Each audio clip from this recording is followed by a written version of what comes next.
अब हम कर रहे हैं एक्सरसाइज 11.3 का क्वेश्चन 13वां। तो गिवन है इन द फॉलोइंग केसेस, मतलब ये 5 क्वेश्चन दे रखे हैं। क्या करना है, डिटरमाइन करना है कि क्या ये पैरेलल हैं या फिर परपेंडिकुलर हैं, कि या तो ये पैरेलल होंगे या परपेंडिकुलर होंगे, है ना। और अगर ऐसा होता है कि ना ये पैरेलल है ना परपेंडिकुलर है, तो क्या करना है, इनके बीच का हमें एंगल निकालना है। ठीक है, ये आगे समझ में। अब देखो, सबसे पहले क्या करते हैं, मैं कुछ फॉर्मूला बता देता हूँ, इसको कैसे लिखेंगे। देखो, इसको कंपेयर कर लेंगे किससे, a x plus b y plus c z, है ना, माइनस का d equal to 0। Equation of plane होती है ना, कार्टेशियन इक्वेशन में, है ना, इक्वेशन ऑफ प्लेन, है ना, ये होती है। ये हो गया, एक समझ आ गया। इस एक ही इक्वेशन हो गई। उसके बाद देखो, उसके बाद क्या बोला है, परपेंडिकुलर, है ना। देखो, उसके लिए फॉर्मूला लगा था, when two planes are perpendicular. Perpendicular के लिए क्या फॉर्मूला होता है, देखो, a1 a2 प्लस का b1 b2 प्लस का c1 c2 इक्वल टू क्या होना चाहिए, 0 होना चाहिए। जब ये हमारा 0 आ जाएगा ना, इसका मतलब होगा कि ये हमारे परपेंडिकुलर है। ठीक है, उसके बाद देखो, ये भी हो गया। अब देखो, अब क्या होगा, when two planes are parallel, क्योंकि दो लाइंस पैरेलल होंगे, है ना, दो प्लेन्स। तो क्या होगा, देखो, a1 upon a2 equal to b1 upon b2 equal to c1 upon c2। ये तीनों को अगर सेटिस्फाई करेगा तो ये जो होगा हमारा पैरेलल होगा, है ना। उसके बाद देखते हैं एंगल। एंगल के लिए क्या होगा, देखो, cos theta equal to a1 a2 plus का b1 b2 प्लस का c1 c2 अपॉन में अंडर रूट a1 का स्क्वायर प्लस a2 का square plus a1 square plus b1 का स्क्वायर प्लस c1 का स्क्वायर, है ना। और इधर अंडर रूट होगा a2 का स्क्वायर प्लस b2 का स्क्वायर प्लस c2 का स्क्वायर। ठीक है, ये होता है एंगल निकालने का फॉर्मूला। ठीक है, अब देखो, ये 5 क्वेश्चन हमें दे रखे हैं, एक एक करके सबको सॉल्व करेंगे।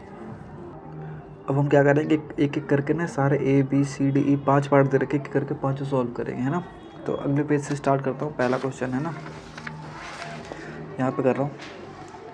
पहला हमें क्या है, देखो, पहला हमें क्या दे रखा है, 7x प्लस का 5y प्लस का 6z प्लस का 30 equal to 0 and 3x minus का y माइनस का 10z प्लस का 4 इक्वल टू 0। ये हमें दे रखा है ना। इसको सॉल्व करते हैं, देखो कैसे करेंगे। इसको पहले क्या कर लेते हैं, इसको लिख लेते हैं, क्या, a1x प्लस का b1y प्लस का c1z माइनस का d इक्वल टू 0। इसको लिख सकते हैं क्या, a2x प्लस का b2y प्लस का c2z प्लस का ये d1 कर लेते हैं इसको, है ना, d1 माइनस होता है ना यहाँ पे, माइनस का d2 इक्वल टू 0। ठीक है, फॉर्मूला लगाया बस। अब यहाँ से देखो, a1 और a2 इसकी वैल्यू लिख लेते हैं। a1 हमारा क्या हो जाएगा, 7, b1 हो जाएगा 5, c1 हो जाएगा 6 और d1 हो जाएगा माइनस का 30, क्योंकि माइनस होता है फिर माइनस का 30 हो जाएगा। ठीक है, a2 लिख लेते हैं, a2 हो जाएगा 3, b2 हो जाएगा माइनस का 1, c2 हो जाएगा माइनस का 10 और d2 हो जाएगा माइनस का 4। ठीक है, यहाँ तक हो गया। अब देखो, पहले क्या करेंगे, पहले चेक करते हैं परपेंडिकुलर। पहले क्या करेंगे, परपेंडिकुलर चेक। परपेंडिकुलर क्या होता है फॉर्मूला, a1 a2 प्लस का b1 b2 प्लस का c1 c2 इक्वल टू 0। यही होता है। पुट कर लेते हैं, 7 इंटू 3 प्लस 5 इंटू माइनस का 1 प्लस 6 इंटू माइनस का 10 इक्वल टू 0, है ना। 7 3 21 माइनस का 5 माइनस का 60 इक्वल टू 0। तो ये हो गया 21 माइनस का 65 इक्वल टू 0। तो ये हो गया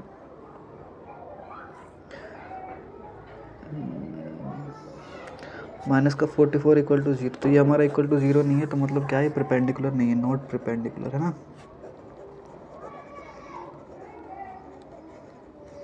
ये हो गया। अब क्या चेक करेंगे, पैरेलल। पैरेलल चेक करेंगे, है ना। वो कैसे होता है, A1/A2 equal to B1/B2 equal to C1/C2 होना चाहिए, है ना। पुट करके देख लेते हैं। 7/3 इक्वल टू 5/-1 इक्वल टू 6/-10। तो क्या तीनों इक्वल है, नहीं, तो ये भी क्या हो जाएगा, नॉट इक्वल है ना। तो ये क्या हो जाएगा, नॉट पैरेलल, है ना। अब क्या निकालेंगे, angle between them, angle between them. देखो अगर परपेंडिकुलर आ जाता है तो इसका क्या करना, छोड़ देंगे, पैरेलल आता है तो छोड़ देंगे। अगर दोनों नहीं आते हैं तो फिर हमें एंगल निकालना, नहीं तो हमें एंगल नहीं निकालना, ठीक है। तो एंगल निकालना है तो देखो फॉर्मूला क्या होता है, cos theta equal to A1/A2 plus का B1/B2 प्लस का C1/C2 अपॉन में अंडर रूट A1 का स्क्वायर प्लस B1 का स्क्वायर प्लस C1 का स्क्वायर, और ये हो जाएगा A2 का स्क्वायर प्लस B2 का स्क्वायर प्लस C2 का स्क्वायर, और इसका ये मैग्नीट्यूड, मतलब जो अगर माइनस आएगा तो उसको प्लस में लिखना है, ठीक है। ये आ गया समझ। अब देखो A1 क्या है हमारा, पुट करते हैं 7 इंटू 3, है ना, प्लस 5 इंटू माइनस का 1, ठीक है, प्लस 6 इंटू माइनस का 10, ठीक है, अपॉन A1 B1 C1 का स्क्वायर निकालना है। तो देखो 7 का स्क्वायर 49 प्लस 5 का स्क्वायर 25 प्लस माइनस 30 का स्क्वायर, नहीं 6 का स्क्वायर 36, ठीक है, इंटू 3 का स्क्वायर प्लस माइनस 1 का स्क्वायर प्लस माइनस 10 का स्क्वायर, ठीक है, cos थीटा इक्वल टू। अब देखो इसको जब हम सॉल्व करेंगे ना तो हमारा आंसर आएगा माइनस का 44/110, ठीक है।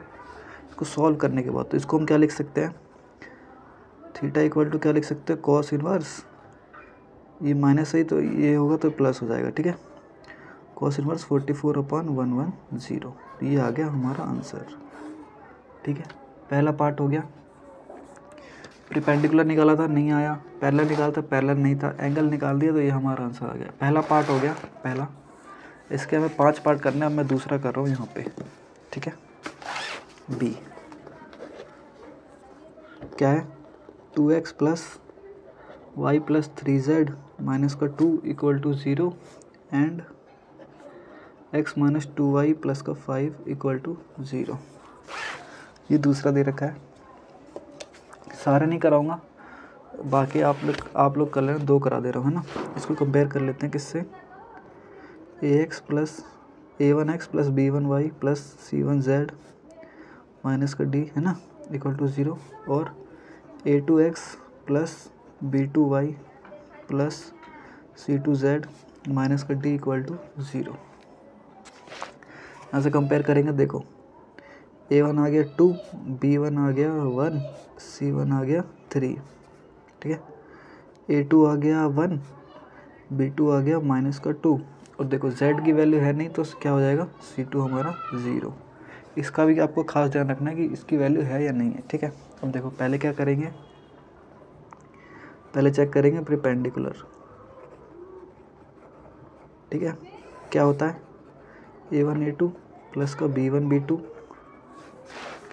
प्लस का c1 c2 इक्वल टू 0। क्या करेंगे, 2 इंटू 1 प्लस माइनस का 2 into 1 plus 3 into 0 equal to 0। देखो 2 माइनस का 2 प्लस का 0 इक्वल टू 0, तो माइनस 2 आ गया 0। तो ये क्या आ गया, हमारा परपेंडिकुलर आ गया, ये हो गया हमारा परपेंडिकुलर, ठीक है। अब पैरेलल भी निकाल लेता हूँ। पैरेलल कैसे निकलता है, A1/A2 equal to B1/B2 equal to C1/C2।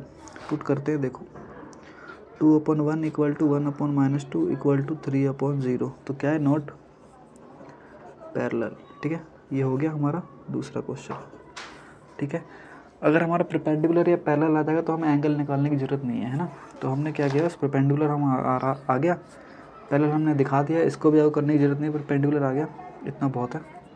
इसका हम करते हैं इसका तीसरा पार्ट, या फिर छोड़ो आप अपने आप कर लेना। ठीक है, मैंने आपको 2 करके दिखा दिए, सारे पाँचों के पाँचों पार्ट ऐसे होंगे, और आपसे अगर नहीं होते हैं तो मैं आपको अगली वीडियो में करके ज़रूर बता दूंगा। ठीक है, थैंक यू इस वाली वीडियो के लिए।